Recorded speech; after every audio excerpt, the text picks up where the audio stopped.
Alerte, le triptyque humaniste existentiel. Livre 2. Les fictions de la science. Tome 2. Chapitre 3. Les tunnels de temps. Des voyages dans le temps et dans l'espace seraient donc réalisables. La technologie concernant les tunnels de temps aurait été acquise en coopération avec des groupes d'extraterrestres. Ils auraient aussi fourni les technologies de contrôle de la pensée pour la réalisation d'une société humaine hautement technique et automatisée. Cette situation aurait été élaborée dans le but d'un meilleur contrôle de notre société.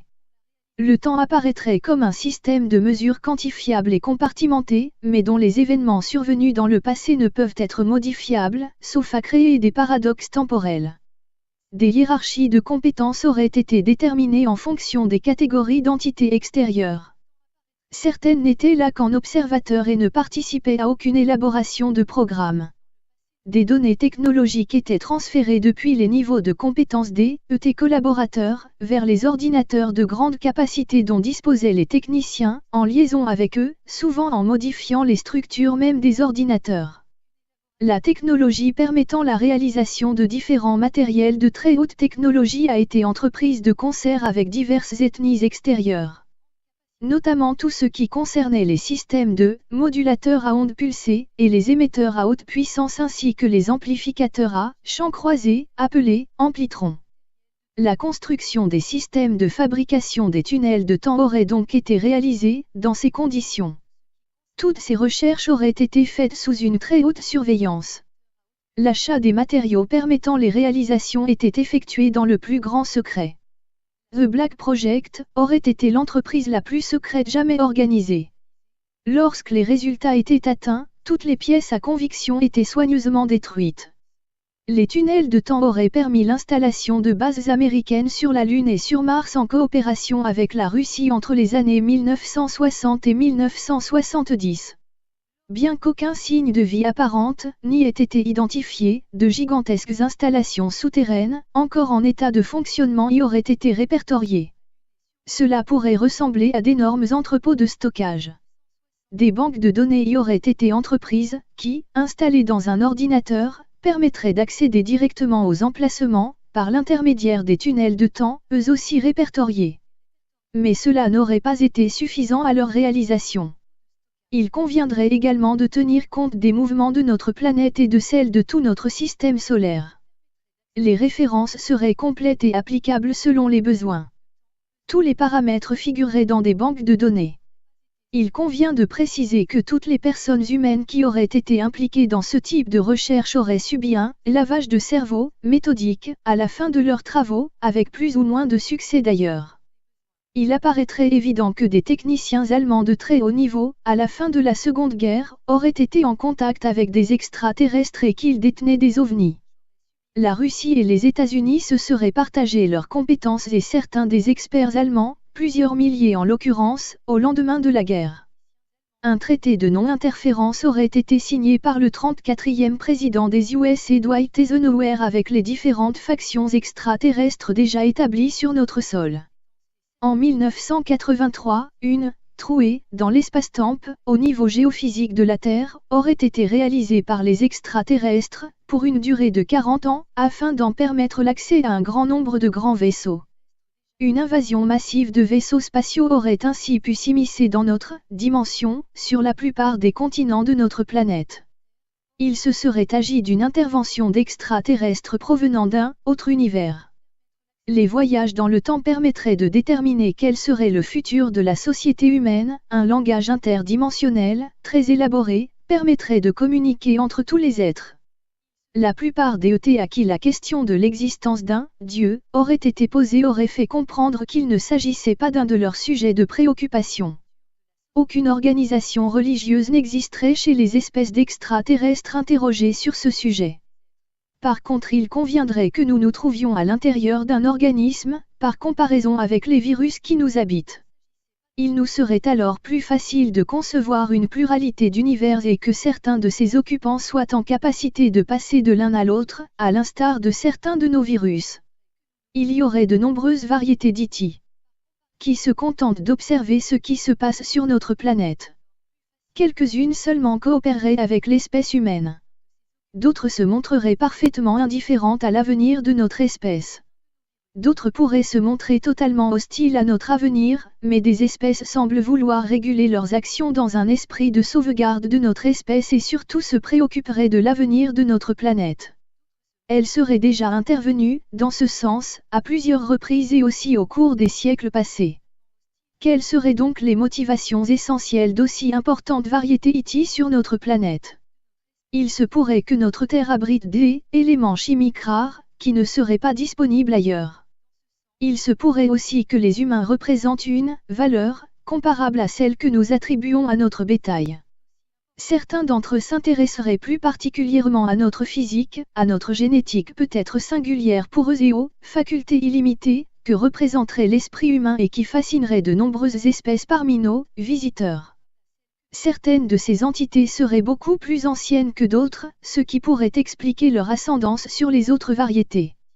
Il est à noter que certaines variétés d'IT ne supportent pas les vibrations particulières de notre planète et ne peuvent y séjourner, sauf à utiliser des équipements spécifiques. Des groupes, jugés indésirables, auraient été éjectés de notre planète. Il se pourrait même que des conflits majeurs aient pu éclater, au cours de temps anciens, entre les diverses variétés d'explorateurs interstellaires, au niveau de notre planète, en particulier pour sa possession.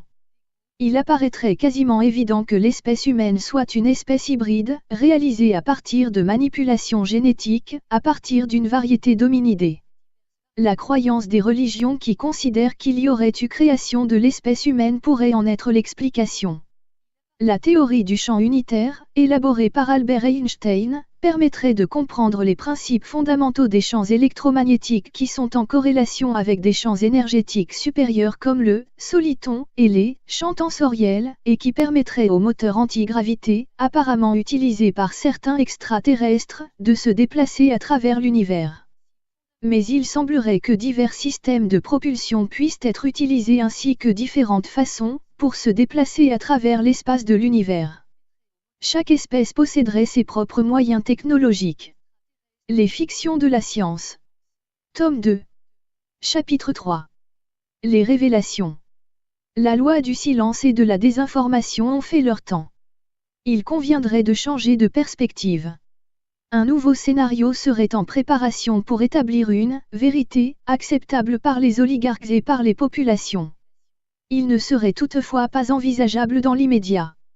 Ce scénario consisterait à reconnaître un certain nombre de faits avérés, devenus trop flagrants, tout en minimisant leurs impacts. L'hégémonie arrogante des USA pose des problèmes de souveraineté aux autres États de notre planète. La France, ainsi que d'autres nations, se seraient ainsi jointes à Laurence Rockefeller, qui voudrait rapidement passer à la phase 2 du programme OVNI. De nombreux pays, y compris la France, auraient leur propre réseau de coopération avec des entités extérieures. Cependant les moyens qu'ils peuvent développer sont sans commune mesure avec ceux de l'Amérique du Nord. Le rapport Cometa est un exemple de manœuvre permettant de désigner du doigt et de faire pression sur le comportement des responsables américains qui affichent ainsi leurs prétentions pour l'établissement d'une suprématie militaire, par leur supériorité technologique acquise avec l'EET. Toutefois, rien n'est très clair dans ce domaine. À titre d'exemple, il apparaîtrait que les services secrets français, qui auraient supervisé la publication du rapport, seraient les mêmes qui aient transféré le projet de recherche de la MHD de Jean-Pierre Petit, lorsqu'il était directeur de recherche au Centre national de la recherche scientifique de Marseille, vers les services de l'armée.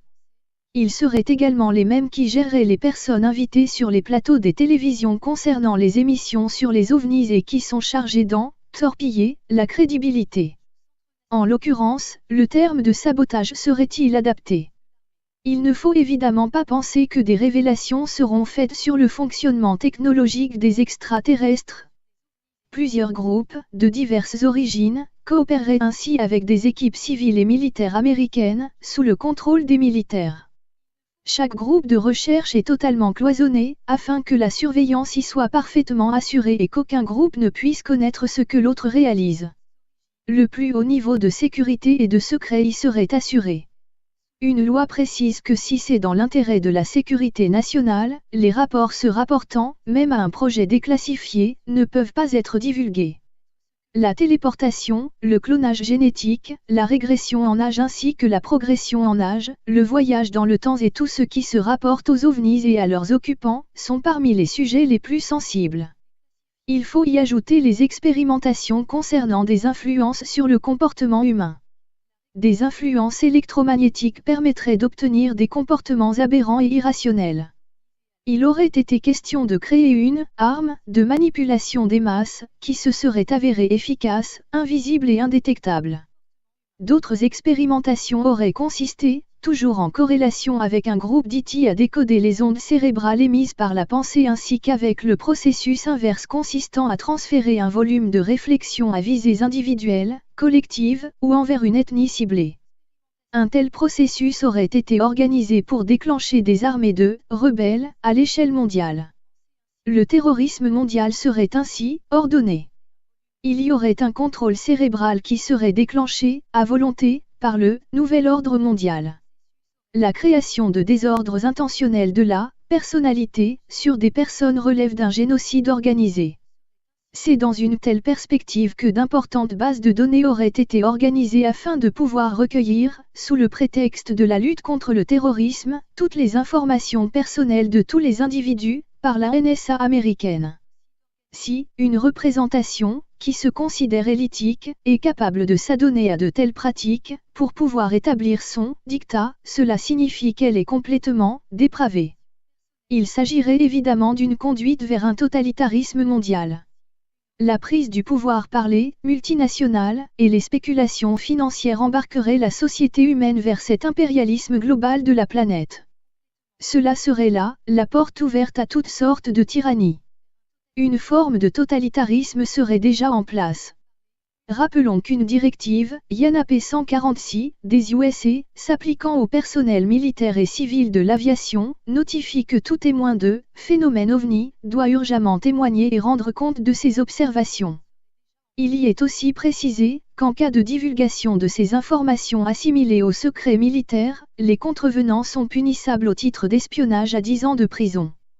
Une loi française interdit aussi l'accès aux rapports de gendarmerie, concernant des témoignages sur les ovnis, pour une durée de 50 ans et jusqu'à 150 ans dès qu'il y aurait une connotation de santé. Vous avez dit, censure. Les pays qui ont un rapport avec les phénomènes ovnis sont classifiés en 4 catégories. Ceux qui se considèrent comme non concernés. Ceux qui n'ont pas de moyens d'investigation. Ceux qui ont des moyens d'investigation. Ceux qui seraient entrés en contact avec leurs occupants et qui auraient établi des protocoles de coopération scientifique et technologique. Les USA qui sont classés dans ce 4e groupe démontrent leur arrogance envers leurs alliés du bloc de l'OTAN. Le rapport Cometa a pu observer que l'armée américaine était en possession de technologies très avancées, pour ce qui concerne la réalisation des structures d'appareils aériens furtifs, des systèmes de propulsion et des armements. Il s'avère également qu'ils maîtriseraient l'antimatière, les supraconducteurs, et auraient une totale maîtrise de nouvelles sources d'énergie, entre autres choses. Leur supériorité technologique, stratégique et économique est sans égale, et le rapport Cometa précise que les ovnis existent et que ce sont des appareils volants dotés de performances stupéfiantes. L'explication la plus probable est de considérer que ces engins viennent d'autres planètes. Les Américains ont des preuves absolues de ces 2 premiers constats. Ils possèdent des épaves et des corps. Ils ont mis en œuvre des technologies résultantes de leurs contacts. Leur supériorité militaire et politique globale en serait la conséquence. Leur politique de désinformation systématique est sans équivoque. Les auteurs de ce rapport sont évidemment en possession de preuves irréfutables leur permettant d'apporter de telles affirmations. Ces preuves ne sont pas communicables puisque faisant partie des secrets défense militaires. Le public français ne doit rien en connaître, seuls des extraits de ce rapport ont été diffusés dans la presse et ensuite à travers un livre. Il apparaît également que l'attitude passive et négative des scientifiques français, ainsi que de la désinformation systématique de toute la presse française, se rend coupable d'une collusion avec les USA, ayant pour conséquence d'assurer l'hégémonie américaine. Par ailleurs, de très grandes installations souterraines abritant DET et les principaux centres de transfert de technologie existeraient bien aux États-Unis. Ces installations seraient toutes reliées entre elles par des tunnels. Des trains, maglevs, à sustentation magnétique, y circuleraient à plusieurs milliers de kilomètres à l'heure et permettraient des transferts rapides des personnels concernés. La France pourrait, elle aussi, posséder dans ses installations du plateau d'Albion, qui est un ancien site du premier régiment de missiles à ogive nucléaire, et qui comptabiliserait jusqu'à 350 grottes, dont certaines auraient des volumes particulièrement surprenants, des installations des entités biologiques extraterrestres. Un second centre se trouverait près de Fort-Calquier, à Saint-Michel l'Observatoire. Plusieurs tunnels aboutiraient à de vastes salles. Tout y serait évidemment secret, y compris certaines armoires renfermant d'énormes quantités de photos d'astronomie montrant des ovnis, mais aussi des installations particulières en orbite. Ce qui, selon toute apparence, dérangerait beaucoup les autorités, c'est que les EBE se comportent en situation de conquérant. Un extraterrestre, parmi d'autres, aurait été capturé, à la suite de l'écrasement accidentel de leur appareil, et des informations auraient ainsi été recueillies. Il se serait présenté comme étant un être spirituel immortel. Grâce à un contact télépathique établi par lui, le BE aurait bien voulu répondre à certaines des questions qui lui étaient posées. Toutefois, la compréhension des réponses serait, d'une part, une traduction des pensées transmises, et d'autre part, une interprétation subjective, concernant les compétences personnelles, de la personne transférée à son côté. Son corps n'avait pas une apparence biologique, il était asexué, il n'avait ni bouche, ni nez, ni oreille, il mesurait environ 100 cm, sa tête était énorme, ses membres étaient frêles, ses pieds et mains ne comportaient que 3 doigts. Son apparence était celle d'un enfant de 5 ou 6 ans. Ses yeux étaient anormalement grands. Sa vision semblait correspondre à des capacités particulières, inconnues du témoin qui aurait rapporté ses observations. Il aurait indiqué que son corps n'avait pas besoin d'oxygène, ni d'eau, ni de nutrition. Il créait, lui-même, l'énergie dont il avait besoin pour fonctionner. Son corps n'était ni mécanique ni biologique. Cet être s'auto-animerait par sa spiritualité et communiquerait par la pensée en utilisant un langage et des symboles. L'appareil accidenté aurait été pris dans une décharge électrique de l'atmosphère terrestre et aurait échappé, par voie de conséquence, au contrôle électromécanique et aux commandes mentales des pilotes. Ils étaient en train d'enquêter sur les radiations des nuages de notre planète. Ces êtres, selon l'interprétation donnée, appartiendraient à un amas galactique et leur rôle serait de protéger notre planète qui ferait intrinsèquement partie de leur territoire. La médiocrité et la faiblesse de la civilisation terrestre et de son armement compromettraient l'équilibre général. Un contact direct avec l'espèce humaine ne serait pas autorisé, mais seulement son observation. Des observations périodiques de la planète y seraient effectuées, même bien avant l'existence des civilisations humaines. Toutefois, il semblerait qu'ils ne porteraient que peu d'intérêt à notre planète. Ces EBE seraient dotés d'un ordre et d'un pouvoir, ainsi que de la connaissance et de la sagesse. Ils auraient une ancienneté supérieure, qui les élève à un rang très supérieur. Des formes d'intelligence très supérieures figureraient partout dans cet univers et dans les univers. Il aurait refusé de communiquer avec d'autres personnes ou il aurait détecté des intentions défavorables à son encontre et avec lesquelles il ne pouvait transmettre des informations. Des autorités militaires et des personnes vêtues de noir escortaient la personne chargée d'interroger le BE. Cet être ne semblait pas avoir la nécessité de dormir. Il n'avait ni sourcils, ni cils, ni paupières. Sa personnalité aurait apparu comme indépendante de son corps. De nombreuses questions, organisées par les représentants militaires, scientifiques et gouvernementaux n'obtinrent aucune réponse. À l'évidence, l'extraterrestre comprenait les réelles intentions des personnes qui avaient rédigé les questions. Sa coopération aurait été très limitée, puisqu'il se considérait prisonnier, temporairement. Toutefois, il devint évident que les échanges télépathiques étaient trop difficiles à comprendre pour l'interprète désigné. Il aurait été décidé d'apprendre notre langue à Lyti qui accepta. Il aurait également été décidé de ne plus lui poser de questions, mais de connaître ce que Lyti voudrait bien transmettre. Il donna comme information qu'il était chargé de la surveillance de leur territoire. Il aurait aussi indiqué que d'autres civilisations de BE venant de la galaxie étaient établies sur notre planète et qu'elles interféraient avec leur propre base. Sa mission aurait été également de préserver cette planète et toutes ses formes de vie. Chaque être est immortel et doit être respecté. Il aurait provoqué une expérience de décorporation à l'interprète pour lui faire comprendre le fonctionnement de la conscience spirituelle. Il aurait déclaré avoir été aussi diligenté pour enquêter sur les entrepôts d'armement nucléaire. Il devait également définir quels étaient les impacts sur l'environnement terrestre des explosions nucléaires enregistrées. Il aurait encore précisé de devoir utiliser son apparence corporelle, réalisée en matériaux synthétiques et de connexions électriques très sensibles, qui seraient en phase avec une onde électronique propre à chacun d'entre eux et en phase avec le système évolutif du vaisseau spatial, pour se rendre sur les planètes et pour pouvoir fonctionner dans le monde physique. L'appareil serait dirigé par les pensées de l'équipage et fonctionnerait comme une extension des EBE. L'écrasement de leur appareil aurait été provoqué par un court-circuit, et les aurait déconnectés. En dehors de leur mission particulière, ces EBE pourraient voyager à travers les espaces sans avoir recours à leur apparence. Leur contrôle s'effectuerait sur un quart de notre univers physique englobant plusieurs amas galactiques et toutes les composantes de chaque système solaire dans leur globalité. Leur mission consisterait à sécuriser, à contrôler et étendre leur zone. Il comparerait sa mission à celle des colonisateurs, mais avec plus de respect envers les occupants des territoires, envers lesquels ils n'interféreraient pas. Aussi, dans la mesure du possible, ces colonisateurs particuliers chercheraient à rester très discrets.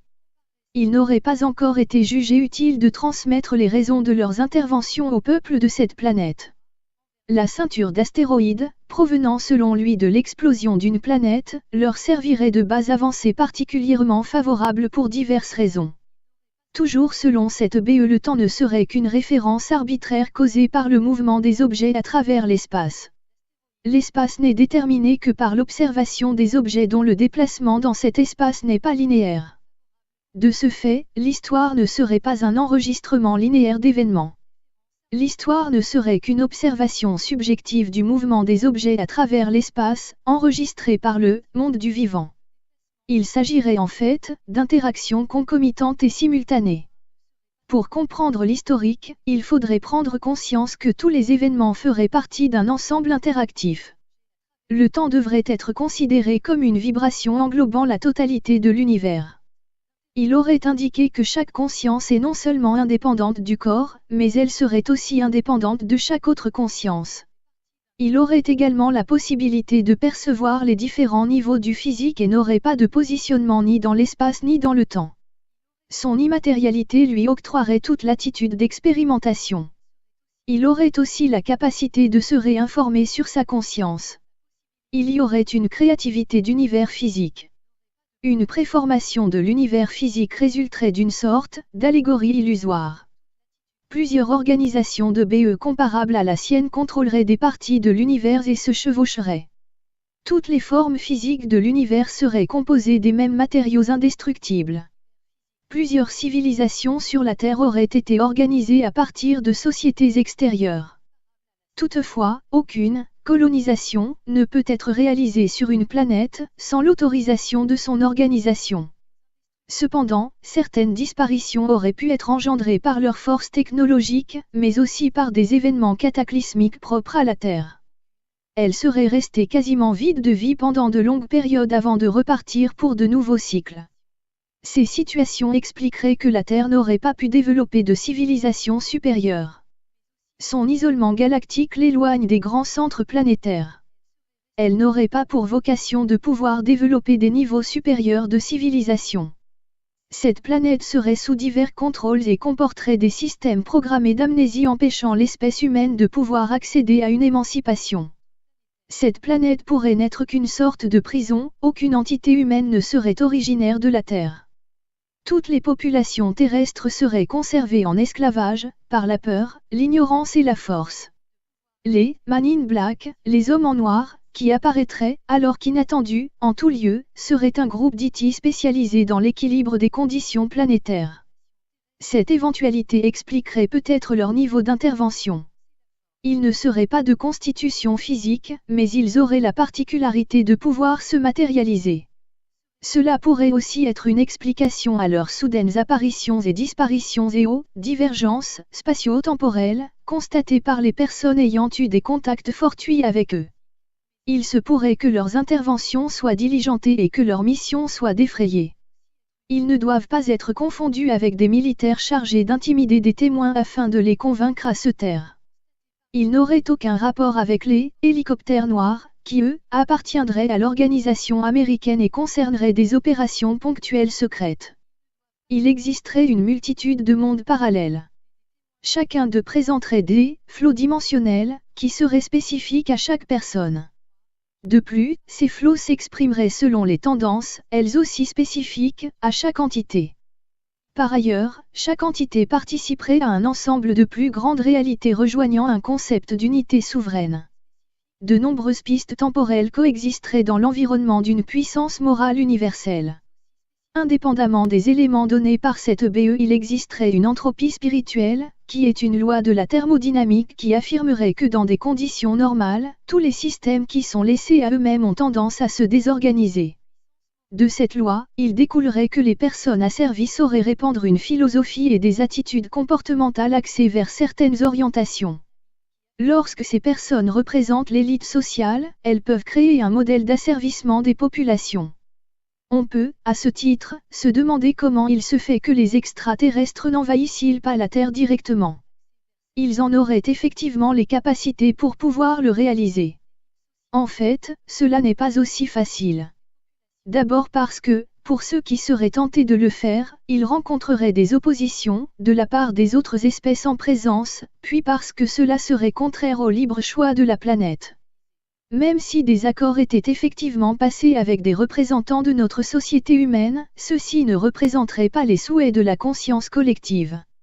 Le continuum, espace-temps, de la Terre et du système planétaire, accéderait à des spectres vibratoires créant des réalignements électromagnétiques sur notre planète. Des énergies et des formes de pensée collective pourraient influencer les potentiels énergétiques des planètes. Chaque personnalité humaine, quelle que soit sa philosophie, devrait impérativement accéder à une autre dimension de densité.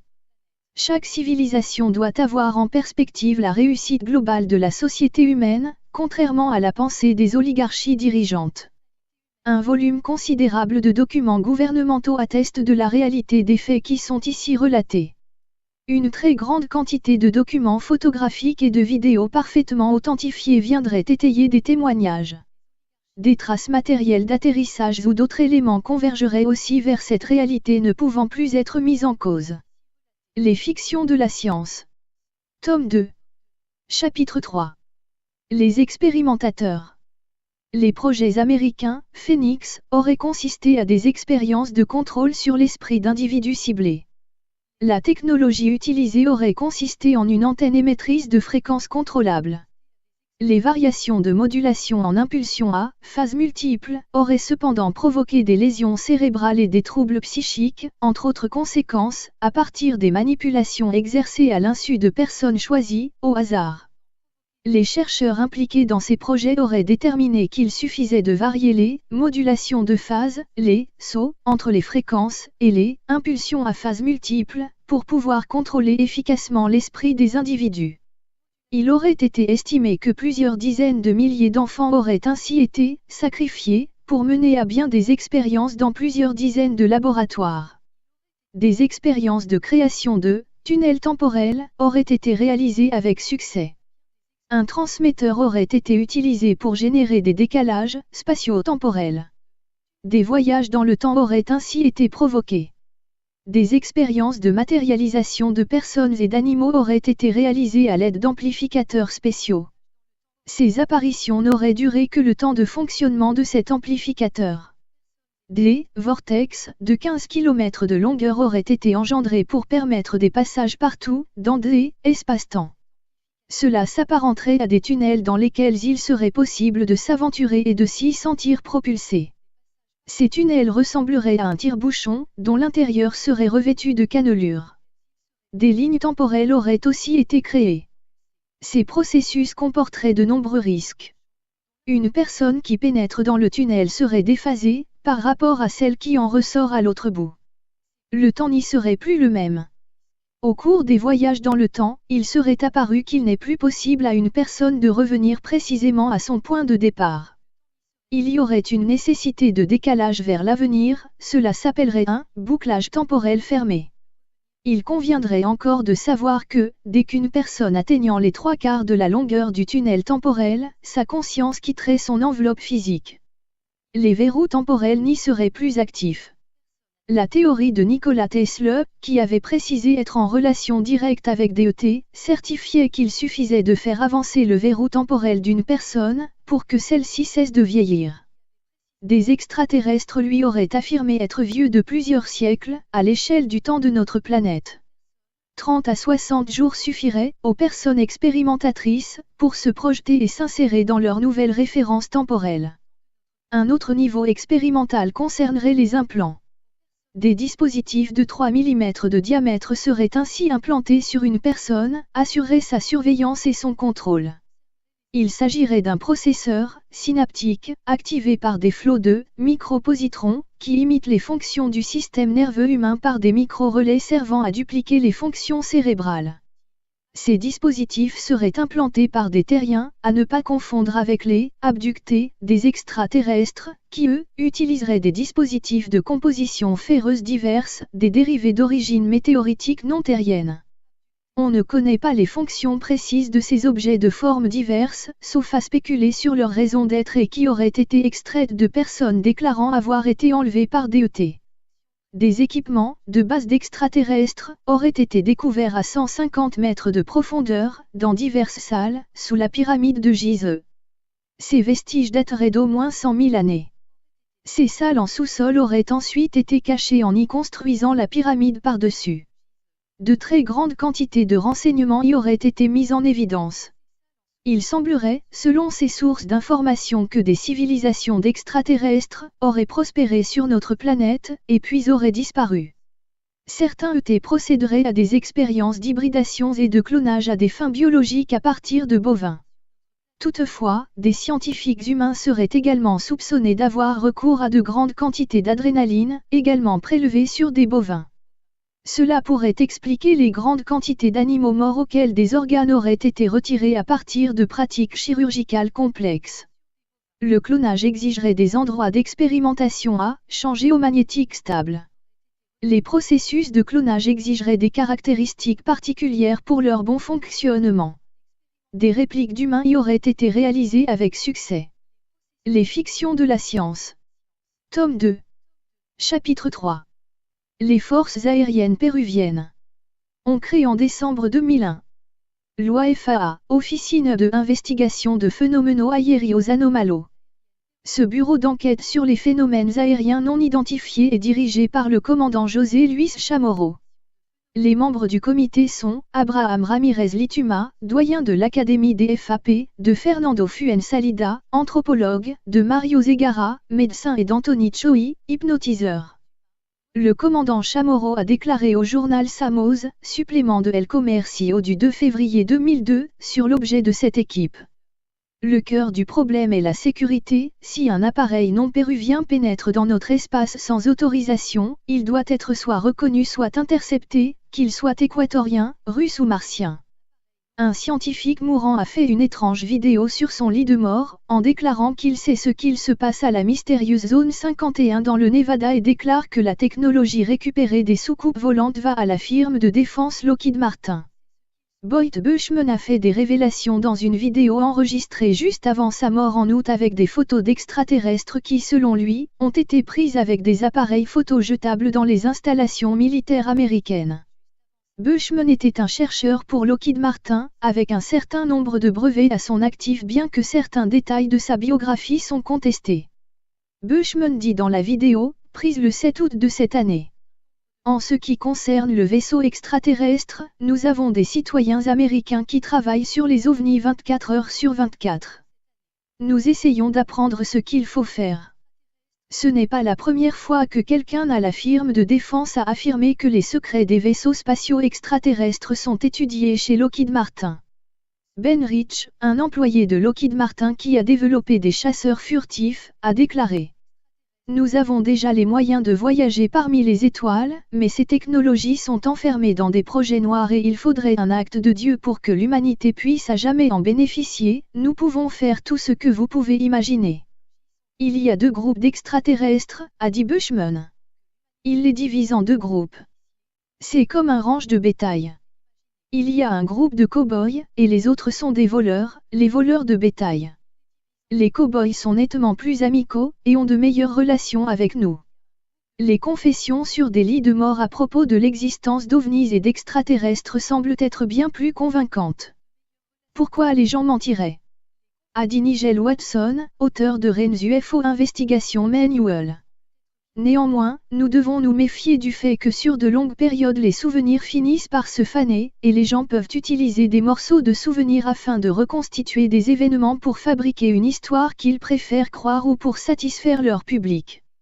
Le fait est que nous avons besoin d'encore plus de preuves solides pour corroborer ces déclarations et sans cela, les sceptiques peuvent toujours bouger leur tête dans tous les sens et la controverse ovni peut continuer. 17 février 2016. Pourquoi supprimer la vidéo si ce qu'il dit n'est pas vrai? Je suis certaine qu'un groupe de personnes puissantes savent des choses qu'ils ne veulent pas dévoiler à l'humanité par peur de révolte ou panique. Nous ne sommes que des spécimens scientifiques ni plus ni moins. Nous pensons tous avoir une vie bien à nous. En réalité nous ne sommes que les poumons d'une matrice qui nous dirige sans même nous en rendre compte. Notre monde n'est qu'une mascarade. Nous sommes des moutons suivant leurs bergers qui les mènent tout droit à l'abattoir. En 2005, après un audit effectué par François Louange, directeur de Fleximage Group Aid, la direction du Centre national d'études spatiales a décidé de reformer un comité de pilotage pour une relance des activités liées au PAN et de transformer le SEPRA en GEPAN dirigé par M. Jacques Patenay. Il faudra attendre l'année 1997 pour voir enfin le tabou lié aux ovnis perdre de sa force. Alerte, le triptyque humaniste existentiel. Livre 2. Les fictions de la science. Tome 2. Les livres brochés de cette collection Alerte sont en vente chez Amazon, livre français, Philippe Vaisseau. Alerte, le triptyque humaniste existentiel, ses romans.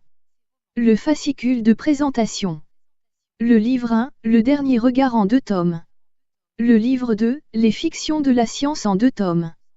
Le livre 3, l'insouciance de la conscience en 2 tomes. Le fascicule d'expertise. Alerte, le